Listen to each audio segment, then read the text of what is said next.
नमस्कार, 99 न्यूज़ के इस बुलेटिन में आपका स्वागत है। मैं हूं तबरेज़ अनवर। रामगढ़ जिले के मांडू प्रखंड के वेस्ट बोकारो गोलीबारी और बम से हमला हुई है, जिसमें एक सुरक्षाकर्मी सहित 6 लोग घायल हो गए हैं। ये घटना ओपी क्षेत्र के मुकुंदा बेड़ा स्थित Tata steel west Bokaro division KC point स्थित कांटागढ़ स्थित एटवाल में हुई है। चंद्रा कंपनियों के सेल्स ऑफिस के पास नरेश कुमार, टाइकून गोयल और सास जहां ट्रकों की लोडिंग के चालान करते हैं, वहां अपराधियों ने बमों से हमला करते हुए ताबड़तोड़ गोलियां चलाई है। उसके बाद वहां भगदड़ सी मच गई है। इसमें SIS के एक सुरक्षाकर्मी सहित 6 लोग घायल हो गए हैं। इनमें से 4 की हालत गंभीर बताई जा रही है। घायल होने वालों में सभी टिस्को के आउटसोर्सिंग कंपनी के कर्मचारी बताए जा रहे हैं। अपराधियों ने घटनास्थल पर पर्चे भी फेंके हैं। इसमें लिखा है कि रामगढ़ जिले में अमन श्रीवास्तव से मैनेज किए बिना कोई भी काम नहीं होगा। पर्चे में राजू शर्मा का नाम भी छपा हुआ है। घायलों का इलाज टाटा के वेस्ट बोकारो स्थित सेंट्रल अस्पताल में चल रहा है।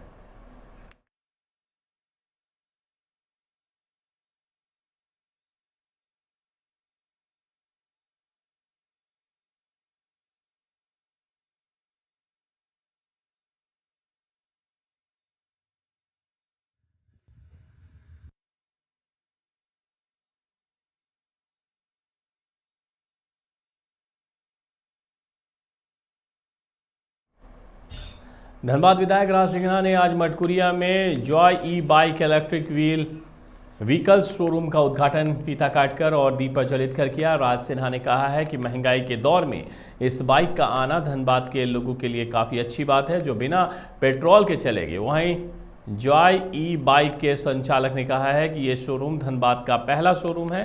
गाड़ी का एक बार चार्ज करने के बाद 60 किलोमीटर चलेगी।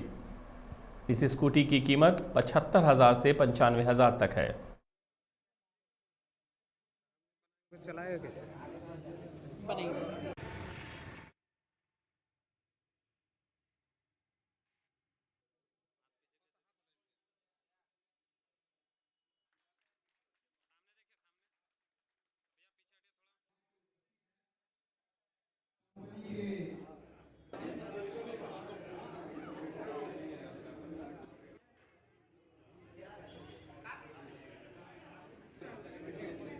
भैया पीछे आइए थोड़ा।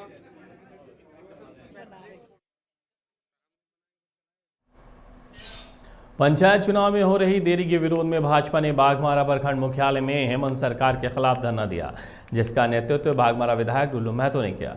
ढुल्लू महतो ने हेमंत सरकार पर प्रहार करते हुए कहा कि पंचायत चुनाव में हो रहे विलंब हेमंत सरकार की नाकामियां को दर्शाता है। राज्य सरकार हर मोर्चे पर विफल रही है, विकास के कार्य नहीं हो रहे हैं, राज्य में बेरोजगारी बढ़ती जा रही है।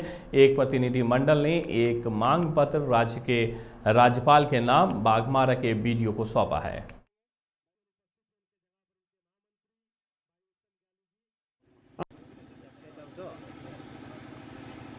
आज के उपस्थित जिला के मंत्री महेश पासवान जी, लोयाबाद मंडल के अध्यक्ष पप्पू सिंह। भारतीय जनता पार्टी के नेतृत्व में पूरे झारखंड प्रदेश में हर प्रखंड कार्यालय में भारतीय जनता पार्टी के नेतृत्व में एक दिवसीय धरना का आयोजन हम लोगों ने इसलिए किए। पंचायत चुनाव और नगर निगम चुनाव, इनमें कोई विजन ही नहीं है कि पंचायत चुनाव से इसका, अगर किसी को सोच रहेगा, किसी का विजन रहेगा कि पंचायती चुनाव से क्या होने वाला है, पंचायत चुनाव अगर होगा तो गांव का क्या हो सकता है, शहर का क्या हो सकता है, क्षेत्र का क्या हो सकता है, कैसे लोग गांव का सरकार बोलते थे, आज गांव का सरकार कहाँ चल गया, मिट्टी का सरकार कहाँ चल गया, माटी का सरकार कहाँ चल गया, माटी का बेटा बोलता था कहाँ चला गया। ये माटी का बेटा नहीं है, ये गुंडा और क्रिमिनल का ये सरकार है। इसलिए हम लोग ऐसी सरकार का विरोध करते हैं। भारतीय जनता पार्टी शनिवार को राज्य के सभी प्रखंड मुख्यालय पर हेमंत सरकार के खिलाफ धरना प्रदर्शन का आयोजन किए थे। निरसा के ग्यारकुंड प्रखंड कार्यालय में भी भाजपाई धरना प्रदर्शन के लिए पहुंचे, पर काफ़ी कम संख्या रहने से यह प्रदर्शन का कार्यक्रम फेल रहा है। इस दौरान भाजपा के मंडल अध्यक्ष और चंद कुछ भाजपाई ही इस आयोजन में शामिल हुए, जबकि निरसा विधानसभा भाजपा का गढ़ है और निरसा में भाजपा का ही विधायक है। ऐसे में धरना प्रदर्शन में भाजपाइयों की कम उपस्थिति लोगों के लिए चर्चा का विषय बना रहा। हालांकि भाजपा नेता ठंड का हवाला देते हुए कार्यक्रम विफल बता रहे हैं।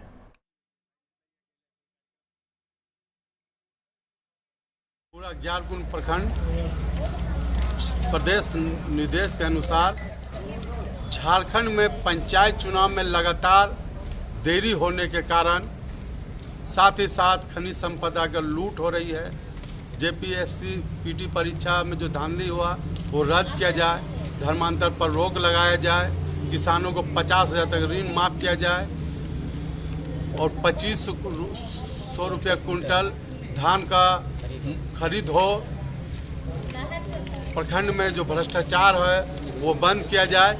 यही सभी मुद्दों को लेकर आज भारतीय जनता पार्टी के कार्यकर्ता प्रखंड मुख्यालय पर धरना दे रहे हैं। राज्य सरकार द्वारा पंचायत और निकाय चुनाव कराने में हो रही देरी के विरोध में राज्यव्यापी धरना प्रदर्शन कार्यक्रम के तहत आज झरिया अंचल कार्यालय में भाजपा नेता और कार्यकर्ताओं का जुटान हुआ। लेकिन अंचल कार्यालय में कार्यरत कर्मी की बीती रात हुई निधन की खबर सुनकर आज के झरिया अंचल में प्रस्तावित धरना प्रदर्शन कार्यक्रम को स्थगित कर दिया गया और अपनी मांगों से संबंधित पत्र महामहिम राज्यपाल के नाम से सीओ परमेश कुशवाहा को दिया गया।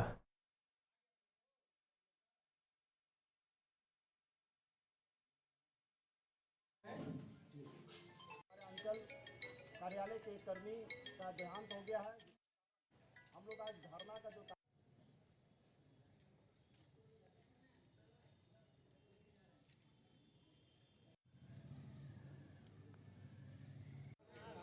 न्याय के जितने भी अधिकार थे जनप्रतिनिधि के, उसको सारा का सारा इन लोगों ने वापस ले लिया।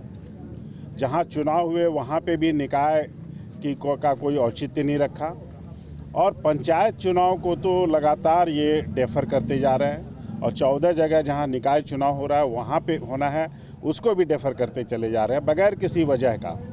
और केवल लूट खसोट और धोखाधड़ी करने के माध्यम से ये सरकार है। देखिए, धनबाद ही नहीं पूरे राज्य में अपराध जो है बढ़ा है। उग्रवाद तो तांडव आपने देखा होगा, अभी तुरंत रेलवे ट्रैक उड़ाया गया। उग्रवादी गतिविधियां जो लगभग नग्न कम हो गई थी जो पिछली भाजपा की सरकार रघुवर जी की सरकार में, फिर तांडव करने लगी है। 3000 से ऊपर रेप हो चुके हैं। हत्या और बलात्कार की तो अनगिनत, माने इतना गुना जो सरकार का रिपोर्ट है कि पिछली सरकार से कई गुना हत्या रेप बलात्कार बढ़ गया है। और धनबाद क्या पूरे राज्य भर में अपराध और अपराधी तांडव मचाए हुए हैं। धनबाद तो पहले से ही जो है यहाँ रहा है, अब तो यहाँ और परचम पर है। सरकार को कोई ध्यान नहीं है। धनबाद के गांधी सेवा सदन में एक निजी संस्थान ने पत्रकार वार्ता में जानकारी देते हुए बताया है कि उनकी संस्था बोकारो में एक शोध कर रही है जो कि सितंबर 2021 में शुरू हुआ।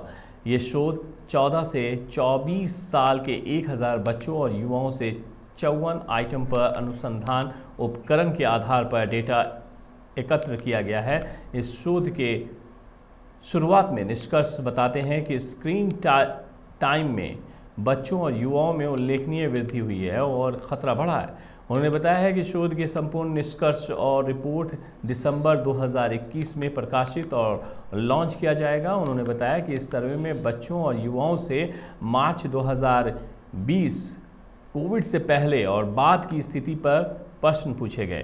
प्रश्नों में स्क्रीन टाइम, जोखिम और इंटरनेट के कारण होने वाले नुकसान जैसे cyber system, cyber stress, online यौन शोषण आदि के बारे में जानकारी शामिल है।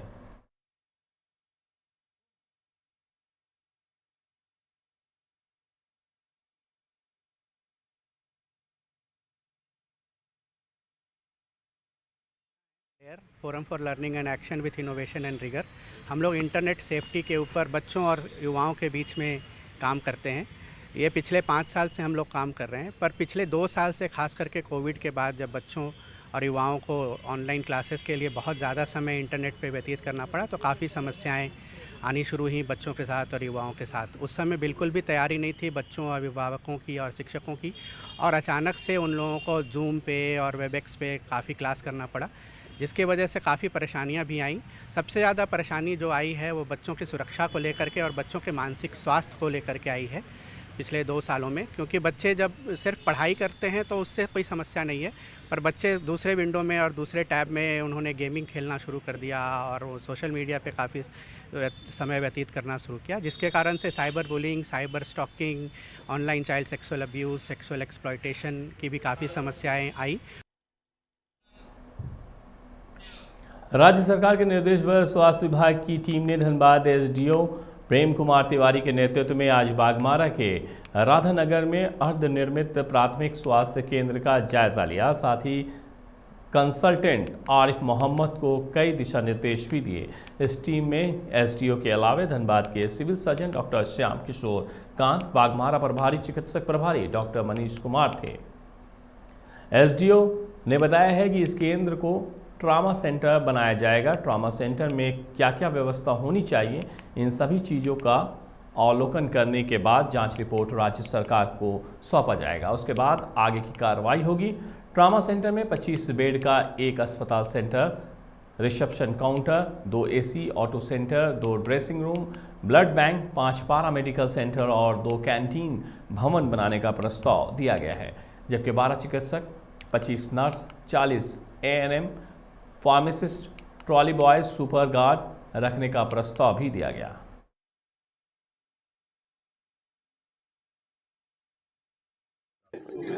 एक निर्देश था एडिशनल चीफ सेक्रेटरी सर के यहाँ से कि ट्रामा सेंटर में यहाँ पे कन्वर्ट करने के लिए, उसी के जांच के लिए हम लोग यहाँ पे आए हुए हैं। क्या मिला था, कुछ मिला था? हम लोग बता देंगे, जांच अभी कर रहे हैं, मीटिंग करेंगे, उसके बाद फिर बता देंगे। सरकार का ही आदेश आया था कि स्थल पर जाके वस्तु स्थिति से जानकारी हासिल करें कि क्या ये निर्जन स्थल पर है, आबादी से कितनी दूर है और क्या यहाँ बनना माने की संभावना है, कितने विशेषज्ञ लोगों की ज़रूरत होगी, क्या क्या उपस्कर होगा। तो हम लोग सभी कार्यपालक अभियंता, एसडीओ साहब, मैं यहाँ स्थल पर आके और मेरे साथ विशेषज्ञ चिकित्सक भी ऑर्थोपेडिक के आए, तो हम लोग ने इसको आकलन किया है और सरकार का जो कंडिकावार जो पूछे गए प्रश्न है उनका उत्तर भेजा जाएगा। धनबाद के तोपचाची में भारतीय जनता पार्टी गोमो मंडल ने संयुक्त रूप से 1 दिवसीय राज्यव्यापी धरना दिया। इस दौरान भाजपा के लोगों ने सरकार से पंचायत चुनाव अविलंब कराने की मांग की है। वहीं मौके पर रमेश महतो, राम नारायण भगत, आशुतोष पाल, सुनील मंडल समेत कई लोग मौजूद थे।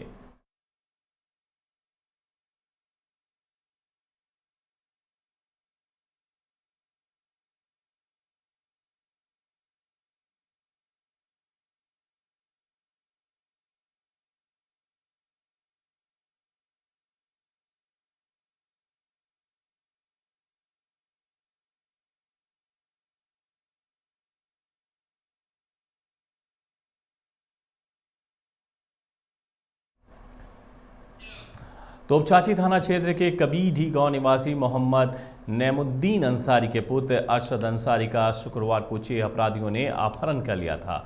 घटना की सूचना के बाद पुलिस ने तत्परता दिखाते हुए महज 4 घंटे में धनबाद के बिरसा मुंडा पार्क के पीछे स्टेडियम के नज़दीक जंगल के पास से उसे बरामद कर लिया है। वहीं अपहरण की घटना को अंजाम देने वाले अपराधियों में से 2 को पुलिस घटनास्थल से गिरफ्तार कर ली है। गिरफ्तार आरोपियों से पुलिस अन्य के बारे में पूछताछ कर रही है। आपको बता दें, शुक्रवार को करीब 3 बजे धनबाद के धैया निवासी यशवंत मंडल ने अरशद को फ़ोन कर 12 नंबर स्थित रिलायंस पेट्रोल पंप के नज़दीक बुलाया और पिटाई शुरू कर दी। जबरन उसे गाड़ी में बिठाकर फरार हो गए। वहीं अपहरण के बाद अपराधियों ने अरशद के मोबाइल से उसके घर पर फ़ोन कर 5 लाख रुपए की मांग करते हुए धनबाद आने को कहा। परिवार हरकत में आई और तोपचाची थाना में मामले की पूरी जानकारी दी।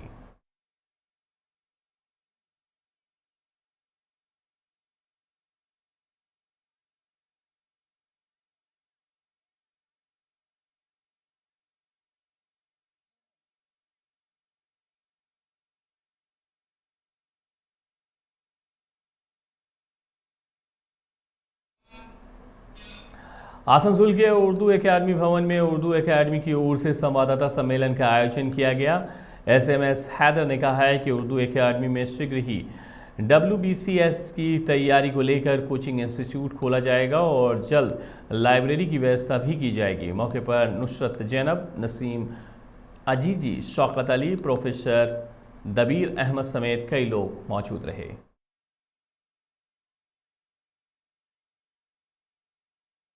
करवा रहे हैं उर्दू मीडियम स्टूडेंट्स के लिए उर्दू एकेडमी करवा रही है। इस साल से हम लोग चूंकि आसनसोल में हमारी बिल्डिंग अपनी कायम हो चुकी है तो यहाँ पर भी इस साल हम लोग करवाएंगे। एक हम लोग एक्चुअली पूरी तैयारी से आए थे कि अनाउंस करेंगे और एप्लीकेशंस लेना शुरू करेंगे।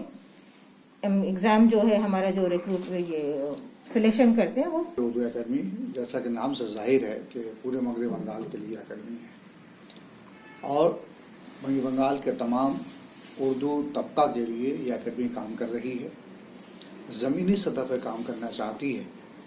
यही वजह है कि आज हम लोगों के आने का मकसद यही है कि आसनसोल में जो हमारा ब्रांच है, जो हमारे शाख, सबसे पहले हम लोग यहाँ लाइब्रेरी कायम करेंगे। उसके लिए वो किताबों के खेप आ चुका है और बाकी फिर आहिस्ता आहिस्ता हम लोग यहाँ भेजते रहेंगे। उसके बाद फिर दूसरे शोबे का जो काम है वो हम लोग शुरू करेंगे, क्योंकि कलकत्ते में इलेक्शन है, कॉर्पोरेशन इलेक्शन है। आसनसोल के सर्किट हाउस सभागार में कुल्टी कॉलेज के विकास के मुद्दे पर गवर्नर बोर्ड सदस्यों की बैठक हुई। इस दौरान राज्य के कानून मंत्री मलय घटक ने कहा है कि कुल्टी कॉलेज से बहुत से प्रोफेसर सेवानिवृत्त हो चुके हैं, जिसके कारण कॉलेज में विद्यार्थियों को अध्ययन कराने में असुविधा हो रही है। इसके साथ ही कॉलेज के विकास के योजनाएं कैसे हों, विस्तार पूर्वक चर्चा भी की गई।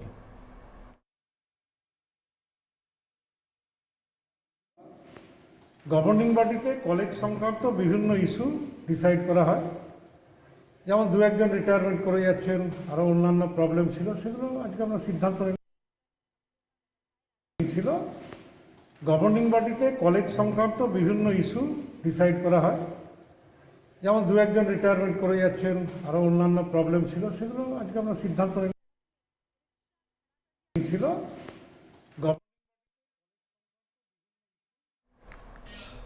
आसनसोल स्थित एडीडीए सभागार में श्रीपुर इलाके के छतीम डांगा ग्राम के 160 परिवारों को पुनर्वासन के तहत आवास के कागजात और घर की चाबी दी गई। मंत्री मलय घटक ने इस दौरान 10,000 का चेक भी लाभुकों को सौंपा। मौके पर जिला शासक अरुण प्रसाद, पुलिस आयुक्त सुधीर कुमार, नीलकंठ, एडीडीए के सीईओ नितिन सिंघानिया, रानीगंज के विधायक और एलडीए चेयरमैन तापस बनर्जी, जामुरिया के विधायक हरिराम सिंह उपस्थित रहे। मंत्री मलय घटक ने कहा है कि मुख्यमंत्री की महत्वाकांक्षी योजनाओं के तहत 160 परिवारों को नया आवास प्रदान किया गया है, जिसमें 5 परिवारों को मुख्यमंत्री ममता बनर्जी ने अपने हाथों से आवास प्रदान किया। যে আপনাদের ঘরটা দেয়া হলো, কতটা আপনি সুবিধা পাবেন? খুব ভালো হলো, খুবই ভালো হলো। আমার যা কষ্টতে কাটাতাম, ঘরের বাইরে খুব কষ্ট করতাম, এই বৃষ্টি। কত বছর কষ্টতে ছিল? আর 10 বছর কষ্ট করেছি। 2011 ধস হয়েছে, প্রজেক্ট 500 টাকা দিয়ে ঠিকই লেগেছে। আমাদের অনেক প্রজেক্ট মানে হয়ে আছে, তার জন্য টাকা আমরা ইসিআর কাছে কিছুতেই পাচ্ছি না।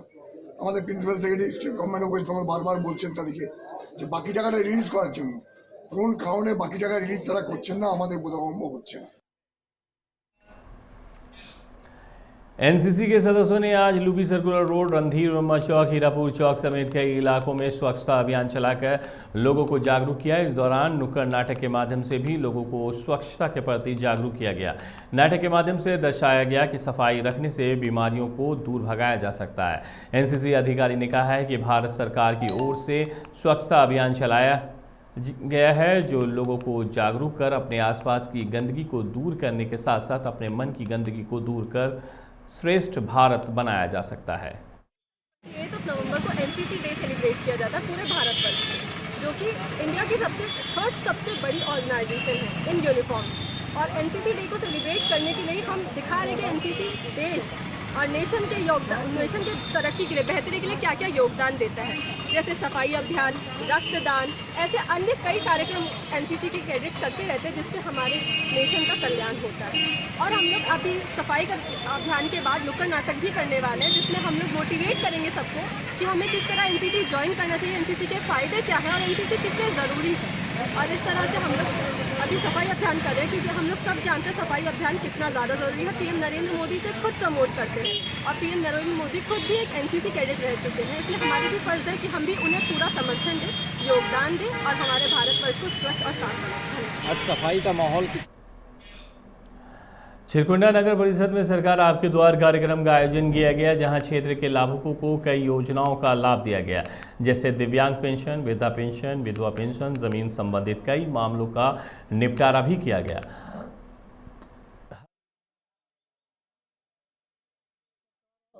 आपके अधिकार आपके द्वार के कार्यक्रम के तहत में चिरकुंडा नगर परिषद शहरी क्षेत्र में आज वार्ड संख्या 15 में गांधी आश्रम में आयोजन किया गया है, जिसमें आप देख सकते हैं कि प्रत्येक स्टॉल लगाया गया है जो सरकार के द्वारा जो योजनाएं चल रही है, और हम लोग ऑन स्पॉट भी कुछ काम कर रहे हैं, निदान कर रहे हैं समस्याओं का, और उसमें बहुत सा एप्लीकेशन भी आए हैं, वृद्धा पेंशन, विधवा पेंशन योजना और राशन कार्ड। तो उससे संबंधित कर्मी को हम लोग जो है, जो हमारे पास जो भी डाटा आएगा वो हम लोग बेरमो के पेंक नारायणपुर थाना क्षेत्र में पिछले दिनों शादी के दिन दुल्हन के पिता की पिटाई से हुई मौत मामले में तुरी समाज के लोगों ने जुड़ामना गांव में एक बैठक की। इस दौरान नवाडी प्रखंड के दर्जनों गांव से तुरी समाज के सैकड़ों महिला पुरुष शामिल हुए। तुरी समाज के अध्यक्ष लाल मोहन तुरी ने कहा है कि भोला तुरी के साथ समाज के लोगों ने मारपीट नहीं की है, मौत की वजह कुछ और हो सकता है। उसे टीबी की बीमारी भी थी। समाज के निर्दोष लोगों को कुछ लोग बेवजह मुकदमा में नाम देकर फंसाने का काम कर रही है। वहीं समाज के लोगों ने सरकार से सीआईडी जांच कराने की मांग की है ताकि निर्दोष लोगों के साथ न्याय हो सके।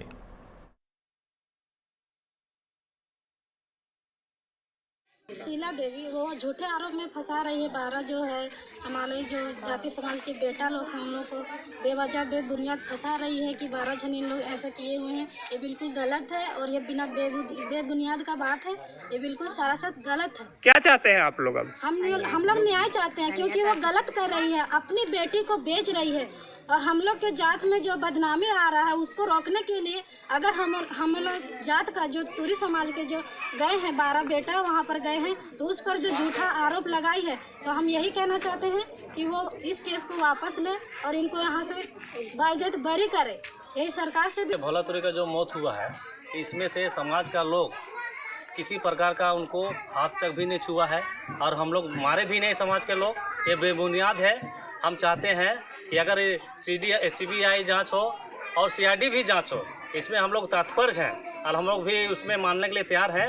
और इसमें जो बेगुनाह फंसा हुआ है, इसमें सरकार से मैं कहना चाहता हूं कि ये जो बेगुनाह फंसा हुआ है इन लोग। 99 न्यूज़ के इस बुलेटिन में मेरे साथ इतना ही। धनबाद और आसपास की बाकी खबरों के लिए बने रहिए 99 न्यूज़ के साथ। नमस्कार।